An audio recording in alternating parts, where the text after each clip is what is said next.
Hello everyone, नमस्ते, welcome to RG classes. So guys, आज है हमारी स्टैटिस्टिक्स, जिसे हिंदी में हम लोग कहते हैं सांख्यिकी की क्लास नंबर 2। एक क्लास हो चुकी है, उसका लिंक डिस्क्रिप्शन में मैंने लगा दिया है। आप लोग प्लीज उसको जरूर देखें, तभी इस क्लास को फॉलो करें। ओके, उस क्लास में मैंने आप लोगों को हिस्ट्री ऑफ स्टैटिस्टिक्स, दो टाइप के उसके मीनिंग, सिंगुलर और प्लूरल, वो पढ़ाए थे। फिर मैंने कैरेक्टरिस्टिक्स, उसके बाद scope of statistics, function of statistics, importance of statistics, बहुत कुछ हम लोगों ने फर्स्ट क्लास में कवर कर दिया। तो जो भी स्टूडेंट स्टैटिस्टिक्स पहली बारी पढ़ रहे हैं, चाहे 11वीं क्लास में, 12वीं क्लास में, ग्रेजुएशन में, पोस्ट ग्रेजुएशन में, उनको इन क्लासेस से होके गुजरना ही पड़ेगा। अच्छा बताऊं, कुछ लोग स्टैट्स पढ़ चुके हैं जो 20 से स्टैट शुरू करते हैं। 20 से मतलब मीन मीडियन मॉड से, उन्हें लगता है स्टैट्स की स्टार्टिंग ही मीन मीडियन मॉड है। गलत बात है यार। कुछ लोग टीचर भी यहां से शुरू करते हैं, कुछ स्टूडेंट भी। यार उससे पहले क्या, क्यों मीन मीडियन मॉड, क्या है ये सब कुछ? पर एम ही पढ़ने लग जाओ एग्जाम पास करने के लिए बस। यार गाइस, आज के युग में जहां पे डेटा साइंस एआई इतना ज़्यादा आगे जा चुका है, उसके लिए स्टैटिस्टिक्स, जो लोग इसमें अपना करियर बिल्ड करना चाहते हैं, स्टैटिस्टिक्स मस्ट है यार, आनी चाहिए। और उसके लिए ये क्लासेस बहुत, तभी मैंने ये प्रण लिया कि मैं यूट्यूब पे स्टैट्स की पूरी एक सीरीज बनाऊंगा अच्छे से। तो मैंने वो स्टार्ट कर दिया। आज क्लास नंबर 2 है। ऑब्वियसली देखते हैं क्लास नंबर 2 से कब मैं क्लास नंबर 20 तक या 200 तक पहुंचता हूं। 200 लेक्चर बन पाएंगे? लेट्स होप क्वेश्चंस के साथ बन भी जाए, कोई बड़ी बात नहीं है। तो आज हम पढ़ने वाले हैं कलेक्शन ऑफ डेटा। तो collection of data is a part of the definition of statistics, specially in singular sense. Singular sense में अगर आपको याद हो, स्टैटिस्टिक्स में आप लोगों ने एक एप्लीकेशन पढ़ा था, एक डेफिनेशन को लेके, कोपाई, collection, organising, presentation, analysis, interpretation. तो अब इसी को तोड़ तोड़ के चीजें बनाई गई। तो आज हम करने वाले हैं collection of data. Collection of data means कैसे डेटा कलेक्ट होगा? ऐसे नहीं, ऐसे नहीं होगा data collect. There should be a process. किस तरीके से आप लोग डेटा को कलेक्ट करोगे, वो आज हम लोग पढ़ने वाले हैं आज की क्लास में। प्रॉपर स्लाइड्स बनी हुई है, बट मैं क्लास को बिल्कुल भी बोरिंग नहीं बनाऊंगा। बहुत प्यारे प्यारे अच्छे एग्जांपल आप लोगों के साथ शेयर करूंगा। एंड आप लोगों को इसकी स्क्रीनशॉट लेने की कोई भी जरूरत नहीं है, ना ही इसको लिखने की जरूरत है। आपको इसका पीडीएफ डिस्क्रिप्शन पे मिल जाएगा। ठीक है, तो चलिए स्टार्ट करते हैं गाइस, कलेक्शन ऑफ डेटा। देखिए प्लीज, चलिए गाइस स्टार्ट करते हैं कलेक्शन ऑफ डेटा। सबसे पहले इस पूरे टॉपिक में आपको क्या पढ़ाने वाला हूं मैं, उसकी थोड़ी सी समरी है इस छोटी सी लाइन में। A foundation introduction to how data is gathered, classified and used in statistical investigation। कितना भारी भरकम वर्ड है statistical investigation। मैं आपको एग्जांपल समझाता हूँ। फॉर एग्जांपल, मैं 12वीं क्लास का टीचर हूँ। मेरे जो स्टूडेंट हैं, 50 बच्चे मेरी क्लास में, मैं उनकी एक एवरेज परफॉर्मेंस जानना चाहता हूँ। तो जो भी उनके मार्क्स आए, मैं एक एक करके उनसे उनके मार्क्स पूछने गया। तो मैं कहलाऊंगा इन्वेस्टिगेटर, जो कि मार्क्स कलेक्ट कर रहा है। ओके, जो लोग मुझे बता रहे हैं अपने मार्क्स स्टूडेंट्स, वो कहलाएंगे रिस्पोंडेंट। एंड ये पूरा प्रोसेस क्यों हो रहा है? उनकी एक एवरेज परफॉर्मेंस निकालने के लिए। वो कहलाएगा स्टैटिस्टिकल इन्वेस्टिगेशन। क्लियर है? ओके, इसमें हम कवर करेंगे primary and secondary source, method of collection and best practices. ये सब कुछ हम इस वाले टॉपिक में देखने वाले हैं। तो इन सबसे आगे जाने से पहले, डेटा का मीनिंग सारे बच्चे जानते हैं, मैंने फर्स्ट क्लास में भी आपको क्लियर किया था, बट स्टिल थोड़ा सा रिकॉल ले लो। डेटा का मतलब, in statistics data refer to the quantitative और numerical information that can be measured, counted and analysed to draw meaningful conclusion. Data form the raw material of any statistical investigation. Example दिए, academic performance हो गई, यहाँ पे marks हो गए, population हो गई, किसी भी सिटी की, कंट्री की, हाउस होल्ड इनकम हो गई, फिजिकल मेजरमेंट, हाइट और वेट हो गया किसी भी इंडिविजुअल की, फॉर हेल्थ और रिसर्च पर्पसेस। तो भाई डेटा कलेक्ट कर रहे हो, क्यों कलेक्ट कर रहे हो? कोई पर्पस होना चाहिए। बिना पर्पस नहीं, बस जानना है डेटा के। अरे भाई, पर्पस नहीं होगा तो स्टैटिस्टिक्स के में वो डेटा किसी काम का नहीं। वो डेटा स्टैट्स ही है, वो न्यूमेरिकल डेटा स्टैट्स ही नहीं। ओके, तो चलिए आगे बढ़ते हैं जी। नेक्स्ट आते हैं हम लोग सोर्सेज ऑफ डेटा के। तो दो टाइप के डेटा होते हैं, प्राइमरी डेटा और सेकेंडरी डेटा। डेफिनेशन पे आ जाएंगे, किताबों में मिल जाएगी, बहुत जगह तो में मिल जाएगी, बट मीनिंग एक एग्जांपल से समझो जो मैं आपको बताने लगा हूं। सोर्स ऑफ डेटा जो प्राइमरी होता है और सेकेंडरी होता है, ये क्या होता है समझते हैं। फॉर एग्जांपल, सीबीएसई में जो पहले 10 रैंक होल्डर्स हैं, जिनके बहुत अच्छे मार्क्स आए हैं, तो 10 रैंक होल्डर्स हैं। मैं एक ऐसी इन्वेस्टिगेशन करना चाहता हूं जिसमें जानना चाहता हूं कि रैंक होल्डर ने ऑन एन एवरेज लास्ट 3 महीने में हर रोज कितनी पढ़ाई की होगी। कितने आवर्स पढ़ाई की होगी, तो एक एवरेज स्टडी आवर्स में फाइंड आउट करना चाहता हूं मैं। तो सबसे पहले तो मुझे 10 लोगों से उनके स्टडी आवर्स जानने भी पड़ेंगे कि उन्होंने हर रोज कितनी पढ़ाई करी है। ओके, तो उनके पास भी एक फिगर होगी, मैं हर रोज 5 घंटे पढ़ता था, या 5 दिन 5 घंटे पढ़ता था, 2 दिन 7-7 घंटे पढ़ता था। तो मेरे पास पहला तरीका क्या है, या तो मैं खुद 10 बच्चों के पास जाऊं और उनसे उनके स्टडी आवर्स पूछूं, भाई तूने कितना पढ़ा, तूने कितने घंटे पढ़ा, तूने कितने घंटे पढ़ा, इस तरीके। This is called primary source of data. Okay, जो जिससे डेटा लेना ना, उसी के पास जाके डेटा मैंने कलेक्ट किया। अच्छा, अगर मैं पास नहीं भी जा पाया उसके, तो मैंने किसी के थ्रू उससे पूछवा लिया, मैंने उसको मेल करके, व्हाट्सअप करके, इस तरीके, मतलब उसी से पूछा मैंने data. Okay, this is called primary source of data. Clear है? Very good. सेकंड आता है secondary source of data. Let us suppose जो भी वो घंटे उन्होंने पढ़ाई करी है, उनके जो भी स्टडी आवर्स है, वो किसी न्यूज़पेपर वाले ने पहले छाप दिए, तो मैंने वहां से उठा ली। This is called secondary source of data. Clear है? अब आते हैं डेफिनेशन पे। देखिए क्या कह रहा है, प्राइमरी डेटा कह रहा है original data collected first hand by investigator I am sorry, specially for the current study और research purpose.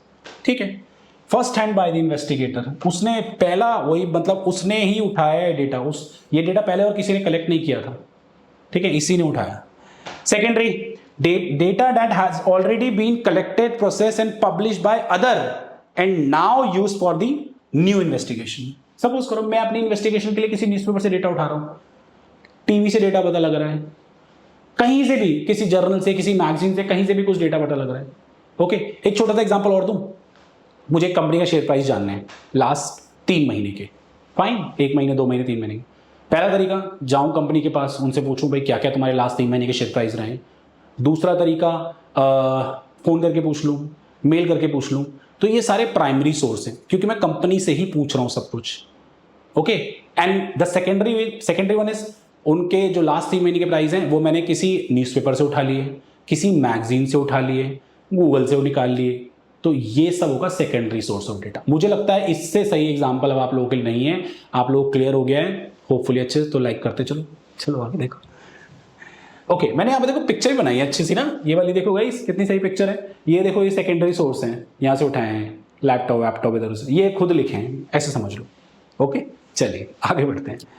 So primary data की डेफिनेशन एंड एग्जांपल भी यहाँ पे मैंने लिखे हैं। तो डिफरेंट ये ऑथर्स हैं जिन्होंने ये बेसिकली डेफिनेशन अपने हिसाब से दिए। तो आपको जो पसंद आए वो लिखो, और इनके नाम से लिखोगे तो अच्छा इंप्रेशन पड़ेगा। Primary data are the data originally collected by investigator for the first time for specific purpose. Suppose करो मैं किसी कंपनी का लास्ट 3 महीने का शेयर प्राइस जानना चाहता हूं, उसका एक एवरेज शेयर प्राइस निकालने के लिए, उसका मीडियन शेयर प्राइस निकालने, कुछ भी आगे की उसकी परफॉर्मेंस को मेजर करने के लिए। ओके, तो मैं लास्ट 3 महीने का उसका एवरेज चाहता हूं, तो स्पेसिफिक पर्पस है मेरा उसके 3 महीने का शेयर प्राइस कलेक्ट करने के लिए। तो primary data originally collected by the investigator for first time for specific purpose, सब सेम समाउ सबकी सेम है। Primary data those data which are collected by the investigator himself for his own investigation, खुद ही ने कलेक्ट किया है। Primary data collected directly from the original source for the purpose of study.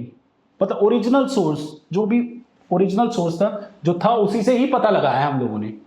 Fine, और किसी और से, किसी जर्नल, किसी मैगजीन, किसी बुक से नहीं उठाया।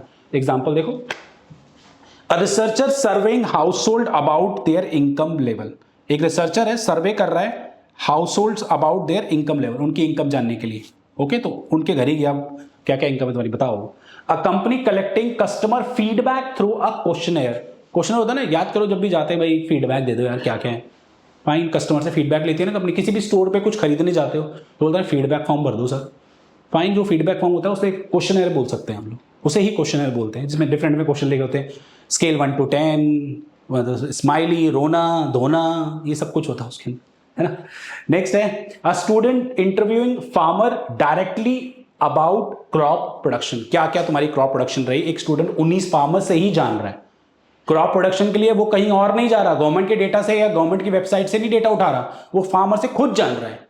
Primary source of data. So these all are the example of primary source of data. Okay, next आते हैं हम secondary data, definition and sources. इसमें भी एमएम ब्लेयर एंड वेसल की डेफिनेशन है। Secondary data are those data which have been already been collected by some other person for some purpose and are used by investigator for another purpose। किसी ने किसी और purpose के लिए निकाला, okay, सरकार ने फार्मर से क्रॉप का प्रोडक्शन का डेटा इसलिए कलेक्ट किया, देख पाए भाई किस तरीके से डिमांड सप्लाई चलेगी, किस तरीके से प्राइस सेट किए जा सकते हैं, एन नंबर ऑफ थिंग्स। ठीक है, हम लोग एक एवरेज क्रॉप प्रोडक्शन निकालना चाहते हैं, हम लोग उसके डेटा कलेक्ट करना चाहते हैं सरकार की ऑफिशियल वेबसाइट से।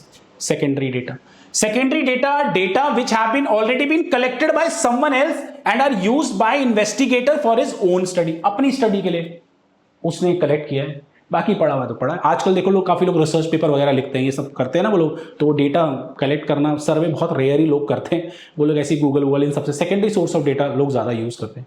बट अगेन इसकी रिलायबिलिटी और ये सब, इन सब पे सवाल पैदा होते हैं, इसलिए कहते हैं जाओ खुद सर्वे करो और खुद डेटा कलेक्ट कराओ। वो भी हम आज की क्लास में देखेंगे। अब एग्जांपल देखो क्या है, government and official, census report, WHO health statistics, है ना, एकेडमिक सोर्स। अब सपोज करो एक कोरोना वाला केस चला था, चाहो तो अगर देखना चाहो कि दिल्ली में इतनी पॉपुलेशन है, कितने लोगों को कोविड हुआ था, अगर मैं ये जानना चाहूँ तो प्राइमरी डेटा के थ्रू तो पागल हो जाऊंगा कि जाके तुझे हुआ था कोविड, तुझे हुआ था, तो मेरे को पता लग जाए कितने कोविड पेशेंट थे, जितनी भी दिल्ली की पॉपुलेशन है। या तो गवर्नमेंट के ऑफिशियल वेबसाइट से उठा लूँ कि 2022 में कितने कोविड पेशेंट थे, तो वो सेकेंडरी सोर्स हो गया। तो सेकेंडरी भी इंपॉर्टेंट होता है, प्राइमरी में टाइम कंज्यूमिंग एफर्ट वगैरह सब लग सकता है, बहुत ज़्यादा लग सकता है गाइस, है ना। अकेडमिक सेशन हो गया, कॉर्पोरेट डेटा हो गया, एंड मीडिया इंटरनेट हो गया, हिस्टोरिकल रिकॉर्ड्स हो गया, ये सारे एग्जांपल्स हैं सेकेंडरी सोर्स ऑफ डेटा के। ओके, सो आई बिलीव सबको प्राइमरी और सेकेंडरी डेटा अच्छे से क्लियर होगा। डेटा कलेक्शन के लिए किस तरीके से आप डेटा कलेक्ट करने जा रहे हो, प्राइमरी सोर्स ऑफ डेटा से या सेकेंडरी डेटा, मतलब आपका जो डेटा है वो प्राइमरी डेटा है या सेकेंडरी डेटा है। ओके, वो सबसे पहला आपका लेडर होगा कलेक्शन ऑफ डेटा का। ओके, चलिए अब हम प्राइमरी वर्सेस सेकेंडरी डेटा, ये इंपॉर्टेंट है, डिफरेंस पेपर में पूछा जा सकता है कि दोनों में क्या अंतर है, तो आप देख लीजिए फटाफट से। Meaning primary data collected first hand by researcher, already collected by someone else, ऐसे ही पॉइंटर से लिखोगे बड़ा मजा आएगा। Source directly from the original source, published और रिकॉर्डेड सोर्स, ठीक है। Purpose collected for specific research goal, originally collected for another purpose. अच्छा, प्राइमरी डेटा सेकेंडरी डेटा अगर कोई ले रहा है ना, ठीक है, तो जिससे भी वो ले रहा है, चाहे गवर्नमेंट ऑफिशियल वेबसाइट से ले रहा है, न्यूज़पेपर से ले रहा है, जर्नल से ले रहा है, कहीं से भी ले रहा है, कहीं से भी, इंटरनेट, टीवी, तो वो अपने ओन पर्पस के लिए ले रहा है। वो डेटा पहले किसी ने किसी और पर्पस के लिए यूज किया होगा, वो एक अलग सिनेरियो है। ओके, तो तभी यहां देखो ये वर्ड बहुत यूज हो रहा है, collected for specific research purpose, और सेकेंडरी डेटा लेते हैं originally collected for another purpose, पहले से कलेक्ट हो चुका था किसी पर्पस के लिए। कॉस्ट एंड टाइम कंज्यूमिंग है, नो डाउट, अभी बताया था। Less costly and quicker to obtain, यहां पे सेकेंडरी थोड़ा सा इंपॉर्टेंट रूप लेकर। Accuracy, usually more accurate and reliable, क्योंकि खुद जाके इंफॉर्मेशन ले रहे हैं हम लोग। मे बी लेस रिलायबल और आउटडेटेड, हो सकता है बिल्कुल। एग्जांपल, सर्वे करो, इंटरव्यू करो, क्वेश्चनर से पूछो, सेंसस रिपोर्ट जो आती है, बुक्स, जर्नल, इनसे निकालो। Okay, so this is all about primary and secondary data. अब हम एक एक करके प्राइमरी डेटा के कुछ पार्ट्स हैं वो हम डिस्कस करेंगे, ऐसे ही सेकेंडरी भी डिस्कस करेंगे। प्लीज देखिए, एंड वीडियो को लाइक करते चलो ना यार, अगर तुम्हें समझ में आ रहा है तो प्लीज। सो चलिए गाइस आगे बढ़ते हैं। नेक्स्ट है हमारे पास method of collecting primary data. क्या क्या मेथड्स हैं प्राइमरी डेटा को कलेक्ट करने के लिए?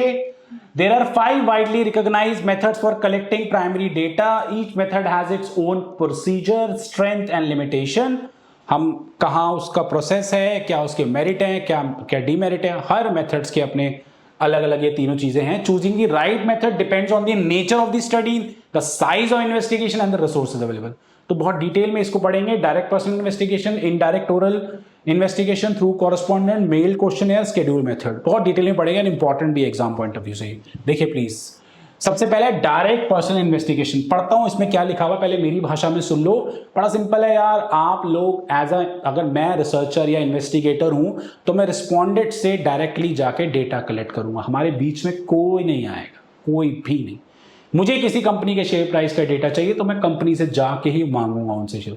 मुझे किसी बच्चे से या बच्चों से उनके मार्क्स पूछने तो उनसे ही पूछूंगा, और कोई तीसरे बंदे से नहीं पूछूंगा। उनके स्टडी आवर्स पूछने उन्हीं से पूछूंगा। फार्मर ने कितना क्रॉप का प्रोडक्शन किया, फार्मर से ही बात करूंगा, कोई और नहीं आएगा। रिस्पॉन्डेड एंड इन्वेस्टिगेटर, बस, और कोई नहीं। तो मैंने लिखा, इन this method the investigator personally meets the responded and collect information directly from them, उन्हीं से डायरेक्टली कलेक्ट करेगा। It is the most thorough method of primary data collection. When it is suitable, best when the area of investigation is small है। एक बात बताओ ना यार, अगर मुझे मतलब 1 लाख फार्मर से पूछना है कि तुम्हारा क्रॉप का प्रोडक्शन कैसा रहा, तो 1 लाख के पास जाऊंगा एक एक करके? बहुत ज़्यादा हो जाएगा। तो छोटे एरिया के लिए ठीक है, 10 बच्चों से उनके मार्क्स पूछने, 10 बच्चों से उनके स्टडी आवर्स पूछने, एक कंपनी से ही उसके लास्ट 3 महीने के शेयर प्राइस चलेगा, फेयर इनफ, है ना। When accurates and reliable, okay, accurate reliable data is needed, जब एक्यूरेट और रिलायबल डेटा की जरूरत होती है तब ये सुटेबल होता है। When questions are simple and when the respondent are cooperative and willing to share information. अब कुछ लोग भगा ही रहे हैं मुझे, ठीक है, ये नहीं दे रहे डेटा, भाग यहाँ से, ठीक है, तो ये वो डीपीआई फिर उसमें काम नहीं करेगा अच्छे से। चलिए आगे देखते हैं। देखो कितने खुश हैं, डेटा मांगा उसने दे दिया अपना, हाँ भाई लो भाई डेटा, खत्म।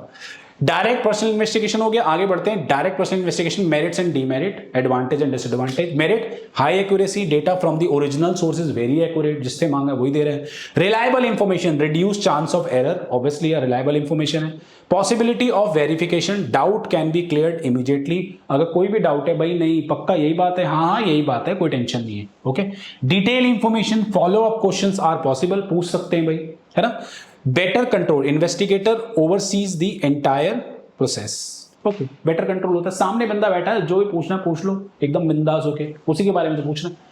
डीमेरिट, डिसएडवांटेज, टाइम कंज्यूमिंग, हाँ यार टाइम लगेगा, हर एक के पास एक एक के जा जाके तो पूछेंगे तो बड़ा मुश्किल हो जाएगा। छोटे सैंपल के लिए फिर भी ठीक है, बड़े सैंपल के लिए तो बाट लग जाएगी। Personal visit and interviews takes long, costly method है, travel and expenses are high. अब मुझे यहाँ दिल्ली से लोग सपोज करो एकदम मतलब बिल्कुल कोने में जाना है इंडिया के, वहाँ पे पूछना है मुझे जाके फार्मर से उनके बारे में, उनके क्रॉप का प्रोडक्ट, पंजाब जाना है मुझे लेटेस्ट सपोज, वो भी एकदम बॉर्डर के पास, तो कितना ट्रैवल और एक्सपेंसेस बहुत ज़्यादा लग जाएंगे। इससे बेटर पंजाब में कोई बैठा उसे बोल दूँ वो कर लेगा, वो आगे आएगा। Not for large investigation, impractical for wide population, obviously बहुत ज़्यादा बड़ी population. Personal bias, investigators views में इन्फ्लुएंस रिस्पॉन्स, इन्वेस्टिगेटर ना बहुत बहुत अलग तरीके से पूछ रहे हैं, मुझे बताओ क्या क्रॉप का प्रोडक्शन हुआ, सामने लग रहा है यार क्वेश्चन पूछ रहा है, डांट रहा है, मैं से गलत इंफॉर्मेशन दूंगा, तो पर्सनल बायस भी हो सकते हैं गाइस, हाँ ठीक है फाइन। लिमिटेड कवरेज, हो सकता है सामने वाले को मतलब इन्वेस्टिगेटर पसंद नहीं आए, ये मेरे से इतना सवाल पूछ रहा है मैं इसको सही जवाब नहीं दूंगा, पर्सनल बायस हो सकता है। Limited coverage, only small group can be covered, ये तो मैं आपको बता ही चुका हूं। आगे आ जाइए, conclusion. Direct personal investigation is accurate and reliable but it is costly, time consuming and the best suited for small scale investigation। बहुत प्यारी लाइन है, मैं लास्ट में हमेशा कंक्लूजन लिखता हूं मोस्ट ऑफ द अपनी स्लाइड्स में, बहुत जरूरी है आप लोगों के लिए, ठीक है। आगे बढ़ते हैं, इनडायरेक्ट ओरल इन्वेस्टिगेशन, देखिए प्लीज इसको। सो देखिए इनडायरेक्ट ओरल इन्वेस्टिगेशन में क्या होता है, इसको भी अगर मैं आपको थोड़े से एग्जांपल के थ्रू समझाऊं, कभी कभार ऐसा होता है कि रिसर्चर को रिस्पोंडेंट से आंसर नहीं मिल सकता, तो कोई एक्सपर्ट, कोई विटनेस से वो आंसर लेने की या डेटा कलेक्ट करने की कोशिश करता है। जैसे कि मैं आपको बहुत प्यारा सा एग्जांपल दूं, एक रिसर्चर ये जानने गया किसी भी पर्टिकुलर स्टेट में या किसी एरिया में कि कितने ड्रग एडिक्ट हैं, ठीक है, उसे मतलब इंफॉर्मेशन है कि इस ये लोग ड्रग एडिक्ट हैं, बट ऑब्वियसली उससे पूछोगे क्या तो ड्रग एडिक्ट है तो वो तो मना ही करेगा, तो उसके बिहाफ पे उसकी फैमिली से, उसके डॉक्टर से या उसका पुलिस रिकॉर्ड है उससे, उनसे पूछेंगे तो डेटा कलेक्ट होगा। इनडायरेक्ट ओरल इन्वेस्टिगेशन, एक रिसर्चर को ये या किसी डॉक्टर को पेशेंट के बारे में इंफॉर्मेशन चाहिए, बट पेशेंट के पास्ट इलनेस के बारे में इंफॉर्मेशन चाहिए, बट पेशेंट उस पोजीशन में नहीं है कि वो बता पाए, तो उसके बिहाफ पे वो डेटा हमें कौन देगा, उसकी फैमिली, उसके पड़ोसी भी बता सकते हैं, फाइन। कोई क्राइम इन्वेस्टिगेशन कर रहा है कोई पुलिस ऑफिसर, ओके, अब उसको जानना है क्या हुआ था, यहाँ पे डेटा कलेक्ट करना है उसको कि क्या क्या हुआ था, कैसे कैसे हुआ था, तो अब जिसने किया था वो तो निकल लिया, उससे तो बात नहीं हो पाएगी, तो उसके बिहाफ पे नहीं, जो आई विटनेस होगा वो बता देगा, जो आसपास का शॉपकीपर होगा वो बता देगा, ओके। करप्शन वगैरह के केसेस वगैरह जो होते हैं, तो अगर हमें पता लगाना भाई कौन कौन से गवर्नमेंट ऑफिशियल या सॉरी नॉट गवर्नमेंट ऑफिशियल, कोई भी करप्टेड है या नहीं है, तो वो खुद तो बोलेगा नहीं मैं करप्टेड हूँ, तो उसके बिहाफ पे हो सकता है उसके दोस्तों से पूछ लो, उसके ऑफिस में किसी से पूछ लो, तो इनडायरेक्ट ओरल इन्वेस्टिगेशन, समझ में आया? लाइक करो ना फिर। देखो, in this method the investigator collect information not from the actual respondent but from the witness, expert और knowledgeable person who have relevant information about the subject, जो भी हुआ है। तो when it is suitable, ideal when direct contact is not possible, simple बात है यार। When the subject is sensitive और कॉन्फिडेंशियल, क्राइम और करप्शन की अगर बात की जा रही है, जैसे मैंने ड्रग एडिक्शन की बात करी, सामने वाला नहीं बोलेगा मैंने ड्रग एडिक्शन या एडिक्टेड हुए या नहीं हुए, करप्शन की जो बात की जा रही है सामने वाला नहीं बोलेगा मैं करप्टेड हूँ, when the investigation cover a large area और व्हेन रिस्पॉन्डेड आर अनअवेलेबल और अनट्रस्टी। वो सच नहीं बोलेगा। समझ गए मैंने जो एग्जांपल दिया। चलो इसके भी मेरिट और डीमेरिट हैं। Merit useful for difficult investigation when direct source are unavailable, बिल्कुल सही बात है। टाइम सेविंग है, experts and witnesses respond faster, बिल्कुल सही बात है। यार देखो ना, वैसे भी जो कोर्ट ड्रामा होता है तो विटनेस ही तो आते हैं, और सामने वाला बंदा तो जो रिस्पॉन्डेड होता है बोलता ही नहीं मैंने खून किया, मैंने चोरी किया, तो बोलता ही नहीं, उसके बिहाफ पे लोग बोलते हैं। तो indirect oral investigation, beautiful. Less expenses, lower cost than direct investigation. हाँ, उससे तो बात नहीं की जा सकती, तो आसपास वालों से बात कर ली। Helpful for sensitive topic, crime, corruption and illegal activities, very very helpful. सबसे ज्यादा हेल्पफुल है इनडायरेक्ट ओरल इन्वेस्टिगेशन में। Wide coverage, can cover a large group और एरियाज। ठीक है, अगर उस एरिया में कोई वो रिस्पॉन्डेंट नहीं है तो किसी ना किसी से तो पूछा जा सकता है क्या हुआ है। Demerit, less accurate, indirect information may not correct, हो सकता है सामने वाला सही ना बता रहा हो। पॉसिबिलिटी ऑफ बायस, विटनेस में एग्जैजरेट और मिसलीड कर सकता है, भाई करते हैं ना कभी कभार, मूवीज में देखते हो आप लोग। डिपेंडेंस ऑन मेमोरी, विटनेस में फॉरगेट की डिटेल्स, भूल जाए भाई। डिफिकल्ट टू वेरीफाई, जैसे पेशेंट की पास्ट इलनेस भूल गया था, उसे शुगर बता दिया, उसको थायराइड, ठीक है, ऐसा हो सकता है। Difficult to verify, truth of information is hard to check. Risk of false information, information में मिसलीड इंटेंशनली, जानबूझ के गलत बता रहे हैं भाई साहब, जानबूझ के, तभी तो फिर इतनी सारी कोड बनी हुई है। Conclusion, indirect oral investigation useful when direct data can not be collected but the information में less accurate and may contain bias. I hope सबको क्लियर हो। तो दो कवर हो गए हमारे। नेक्स्ट हम आने वाले हैं इंफॉर्मेशन। एक सेकेंड, ये आपको विजिबल था, मैं एक बार इधर हो जाऊं। यस, आप लोग चाहो तो देख सकते हो। इंफॉर्मेशन थ्रू कॉरेस्पॉन्डेंट, देखिए प्लीज। चलिए गाइस, थर्ड मेथड में मूव करते हैं। कह रहा है इंफॉर्मेशन थ्रू कॉरेस्पॉन्डेंट। अब यहां पर इन्वेस्टिगेटर और रिस्पॉन्डेंट चल रहे थे, बीच में कॉरेस्पॉन्डेंट आ गया। मतलब अब कॉरेस्पॉन्डेंट रिस्पॉन्डेंट से इंफॉर्मेशन डेटा कलेक्ट करेगा और फिर वो इन्वेस्टिगेटर तक पहुंचाएगा। सबसे आसान एग्जांपल है इसका न्यूज चैनल। जितने भी न्यूज चैनल हैं, लेट सपोज आज तक ले लो, जो भी वो न्यूज रेगुलरली पब्लिश कर रहे हैं या न्यूज हमें बता रहे हैं, उनके बिहाफ पे ये काम कॉरेस्पॉन्डेंट कर रहे हैं। किसी भी एरिया, किसी भी सिटी, कुछ भी छोटे प्लेस की इंफॉर्मेशन अगर मिलती है तो उनके कॉरेस्पॉन्डेंट वहां रहते हैं, पूछते ना माइक करके, हाँ भाई क्या हुआ, कैसे हुआ, फिर वो इंफॉर्मेशन पहुंचाते हैं किसको, अपने इन्वेस्टिगेटर को। ओके, सबसे आसान एग्जांपल है न्यूज चैनल्स। देखो ये लिखा है, in this method the investigator appoint the local agent और correspondent in different areas. These correspondent collect information locally and send it to regularly to central office. तो जो भी सेंट्रल ऑफिस होगा वहां तक इंफॉर्मेशन जाएगी, फिर न्यूज बोली जाएगी। This approach is widely used by, सरकार भी यूज करती है इसको, गवर्नमेंट तो यूज करेगी।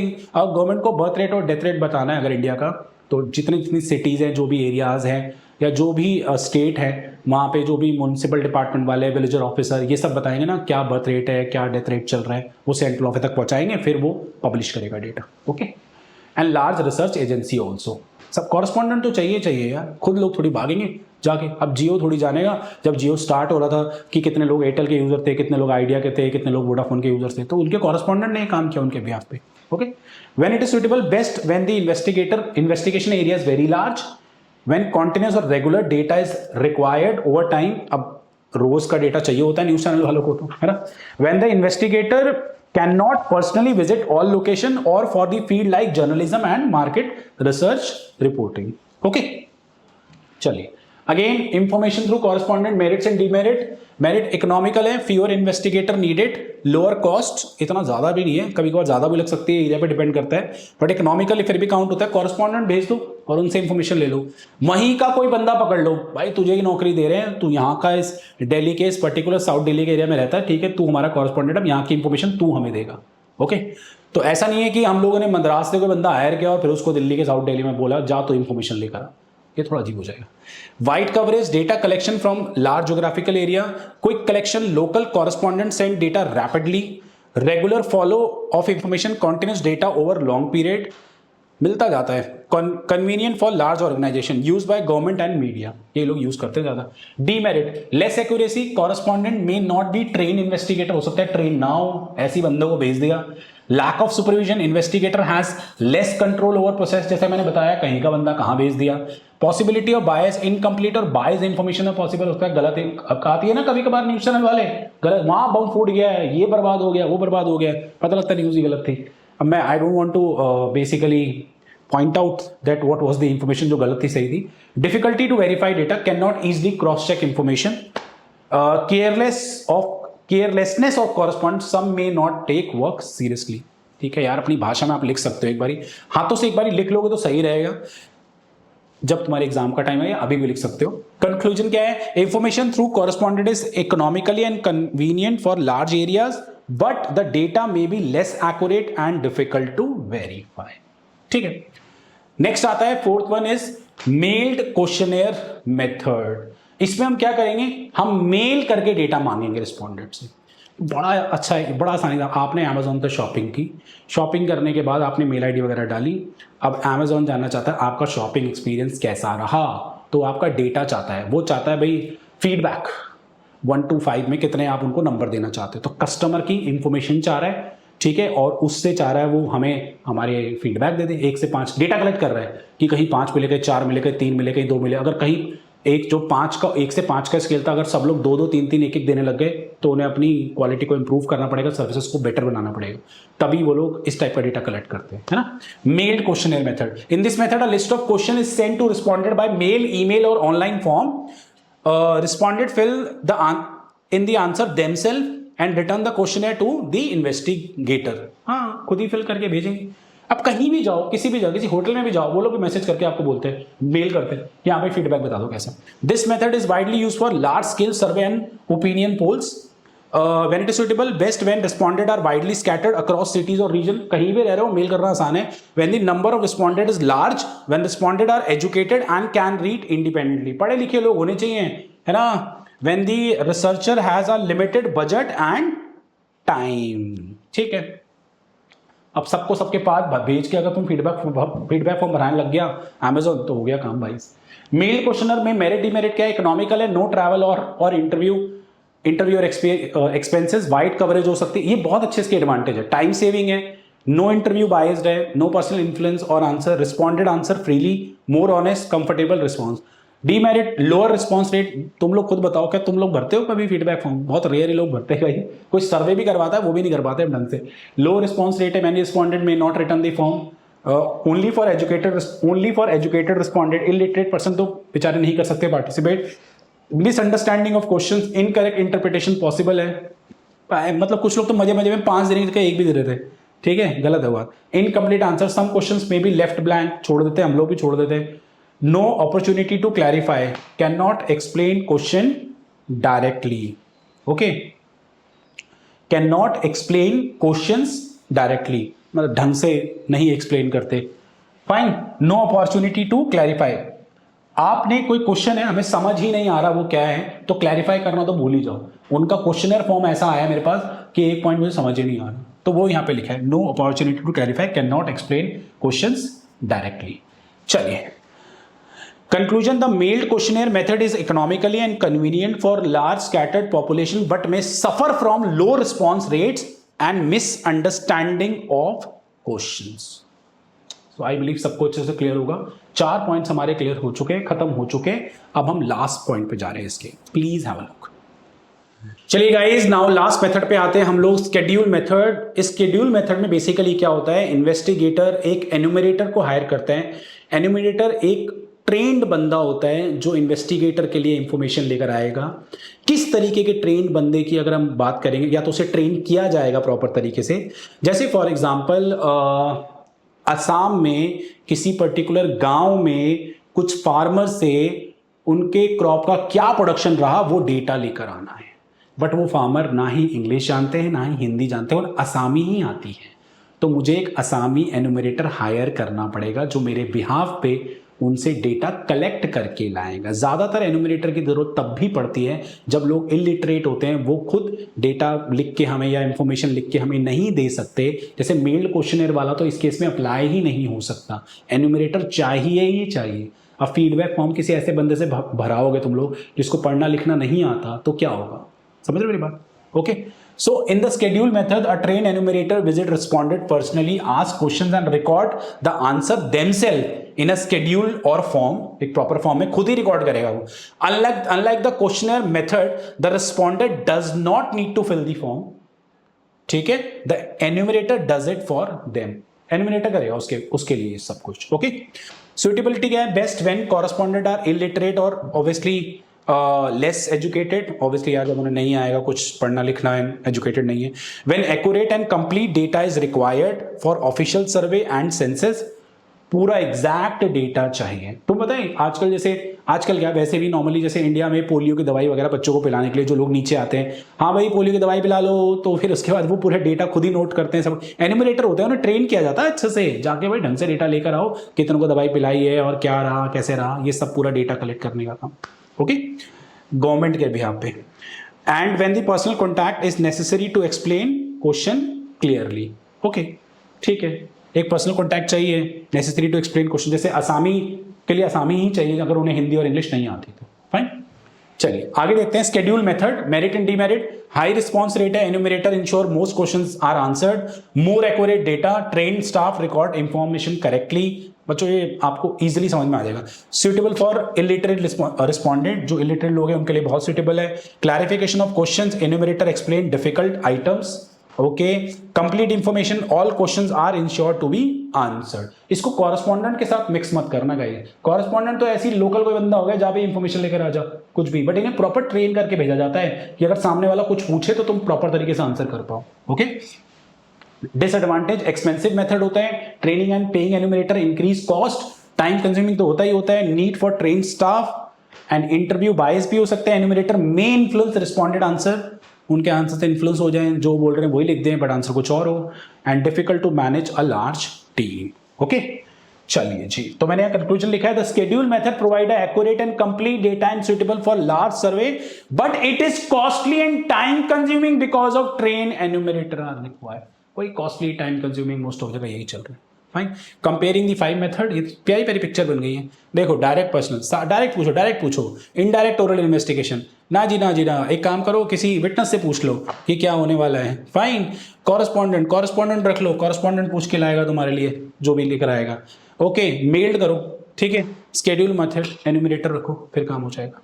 फाइन, चलिए तो यहां तक सब कहानी खत्म होगी। अब हम नेक्स्ट टॉपिक में मूव करने वाले हैं, क्वेश्चनेयर पे। क्वेश्चनेयर पढ़ेंगे, सेकेंडरी डेटा पढ़ेंगे, खत्म, हार्डली 10-15 मिनट और। ओके, चलिए गाइस आगे बढ़ते हैं। तो नेक्स्ट आता है व्हाट इज क्वेश्चनेयर। क्वेश्चनेयर क्या होता है, आप लोगों के लिए पहले परिभाषा पढ़ दो। A questionnaire is a list of return question prepared by the investigator, investigator साहब बनाएंगे, to collect information from the respondent for a survey और statistical study. The respondent read the questions and write their answer themselves, making it a self-administered data collection tool. तो कोई भी statistical study के लिए या सर्वे के लिए बेसिकली ये क्वेश्चन भरवाया जाता है। मान लो किसी रिटेल वाले को ये सर्वे करना हो कि मेरे प्रोडक्ट की क्वालिटी कैसी चल रही है, तो जो भी मेरा प्रोडक्ट खरीदेगा मैं उससे उसी तरह क्वेश्चन भराऊंगा, उसका नाम, उसका फोन नंबर, रेटिंग लूंगा, रेटिंग। फिर वो कुछ आजकल फेशियल एक्सप्रेशन भी आ जाते हैं, रोते वाला, हंसते वाला, बहुत हंसते वाला, है ना, very satisfied, excellent kind of, Decathlon वाले भरवाते हैं, मैंने देखा है क्वेश्चन काइंड ऑफ, ठीक है। ताकि अब उसके बेसिस पे जब मान लो 1000 या 1500 1 लाख डेटा कलेक्ट हो गए कस्टमर का, तो देखे क्या फीडबैक आया है, क्या इस क्वेश्चनेयर से क्या रिस्पॉन्ड मिला है। अच्छा रिस्पॉन्ड है तो सब ठीक चल रहा है, कुछ बुरा रिस्पॉन्ड मिला है, किसी ने कुछ सजेशन दिया तो उसको इंप्रूव करेंगे। ओके, ऐसे ही है इंश्योरेंस वाले भी ऐसे ही करते हैं गाइस। इंश्योरेंस वाले भी आप लोग अभी आप देखोगे मेल करते हैं कि एक क्वेश्चन भेज रहे हैं, भर दो आपका नाम क्या है, आपका फ़ोन नंबर क्या है, आपकी एज क्या है, पहले से कोई बीमारी तो नहीं है, हेल्थ इंश्योरेंस है या नहीं है। तो ऐसा डेटा जब वो इकट्ठा कर लेते हैं तो उसके बाद फिर वो आपको इंश्योरेंस बेचना शुरू करते हैं अगर आपके पास नहीं है तो। ओके, फार्मर का भी सर्वे, फार्मर से भी रिलेटेड सर्वे कभी सरकार कराती है। भाई मान लो एक पर्टिकुलर एरिया में एक फार्मर है, देखना चाहते हैं कि उनके पास क्या क्या लैंड पड़ा हुआ है, तो कोई फ्यूचर आइडियाज़ अगर फ्यूचर में सरकार के हैं उस एरिया में, तो देखें किसके पास कितना कितना लैंड है और क्या क्या किसकी उपजाऊ ज़मीन है, तो उसकी रखें, और जिसकी नहीं है तो उसकी लेके कुछ हम बनाने की कोशिश करें, उसके अगेंस्ट उसको मुआवजा वगैरह दे देंगे। जैसे फार्मर का नाम ले लिया, उसके पास कितना लैंड है और उसका फ़ोन नंबर क्या है, एन नंबर ऑफ थिंग्स। तो दीज आर, आजकल तो स्कूलों में भी क्वेश्चन भरवाया जाता है। मेरी खुद की डॉटर के लिए जब भी वो किसी क्लास में जाती है तो एक क्वेश्चन आ जाता है, उसका अपना नाम बताओ, अपनी जीमेल आईडी बताओ, अपना नंबर बताओ, उसके बाद उसका ब्लड ग्रुप बताओ, तो और बच्चे को कफ या कोई इन्फेक्शन या सारे वैक्सीन लग गए, दीज आर द थिंग्स। ये सब क्वेश्चन है, डेटा इकट्ठा करती है आगे के सर्वे के लिए।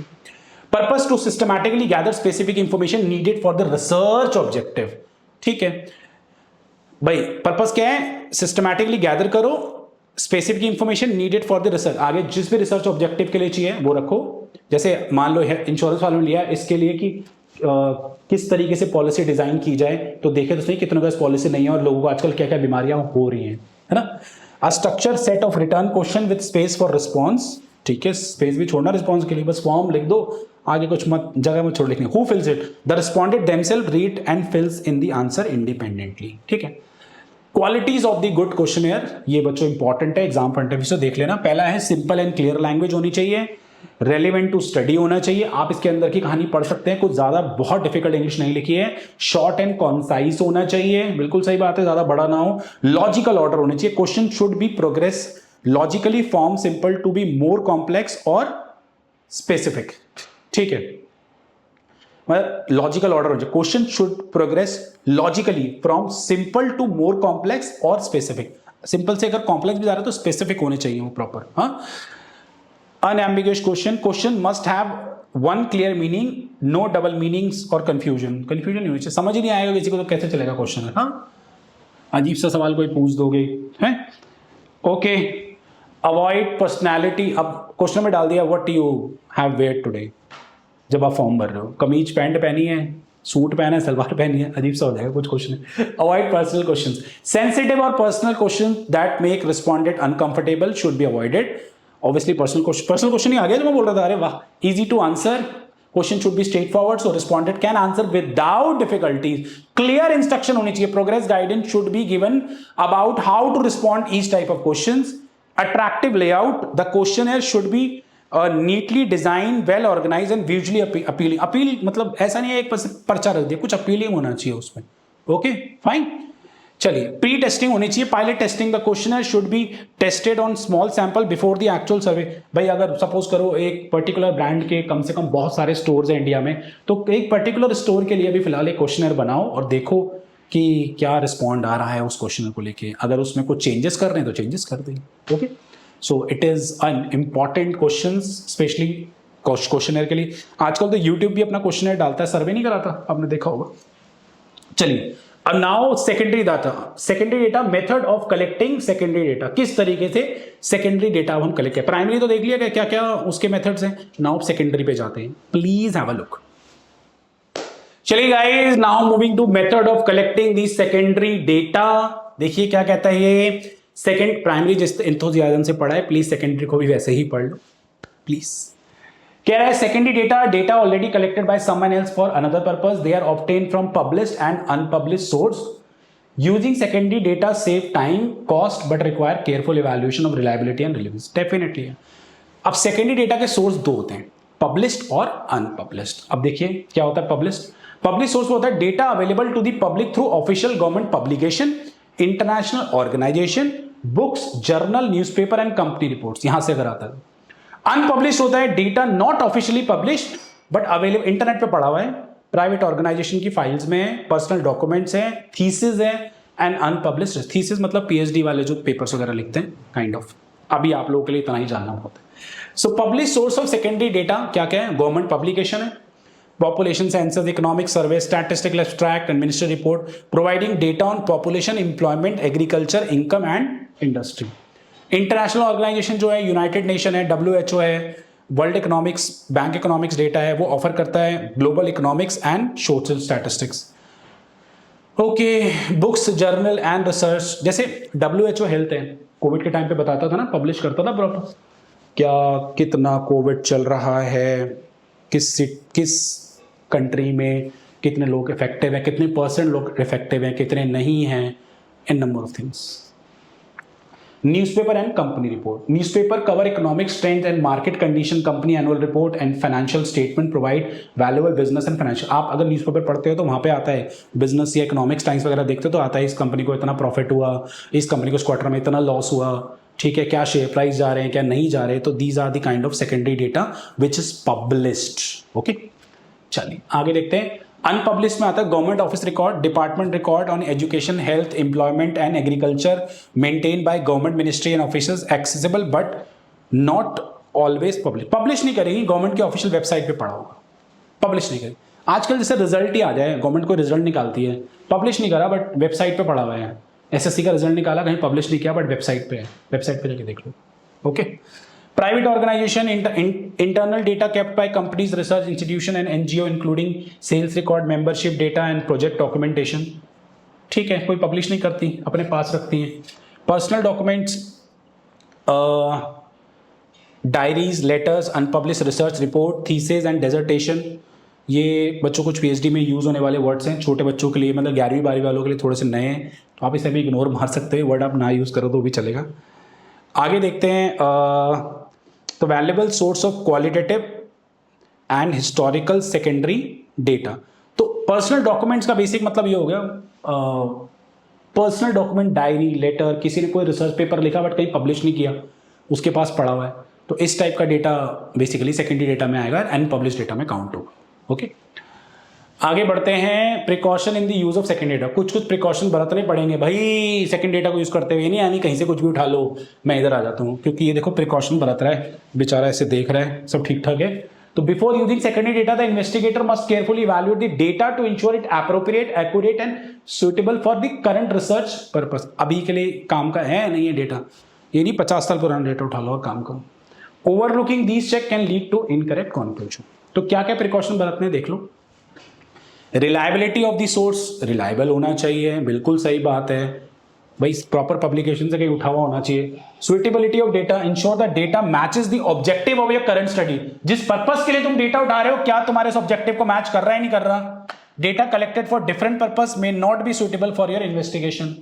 Adequacy of data, verify that data is sufficient and complete enough to support the conclusion of your research without major gap. Okay, काम का होना चाहिए तुम्हारे, सफिशिएंट होना चाहिए, कमी नहीं पड़नी चाहिए किसी भी चीज की। Accuracy, examine whether the data was collected carefully, correctly and using proper statistical technique to ensure it is free from significant error. आंख बंद करके एक बार याद कर लेना, हो जाएंगे। मेथड ऑफ डेटा से अगला है method of data collection, understand how the original data was collected, what method, tool, sampling techniques were used to assess its quality and limitation. Proper method use करेंगे डेटा को collect करने के लिए, M ही नहीं कुछ भी कहीं से कैसे भी उठा लो।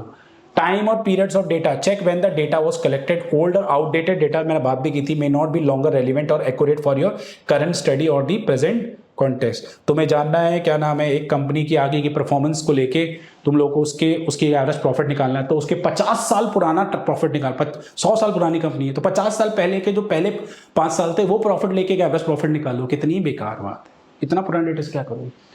Definition and unit, clearly understand the definition, terminology and the measurement unit used in the data to avoid any misinterpretation or faulty analysis in your research। आप चाहो तो कोई भी 5 भी लिख दोगे तो भी चलेगा, है ना।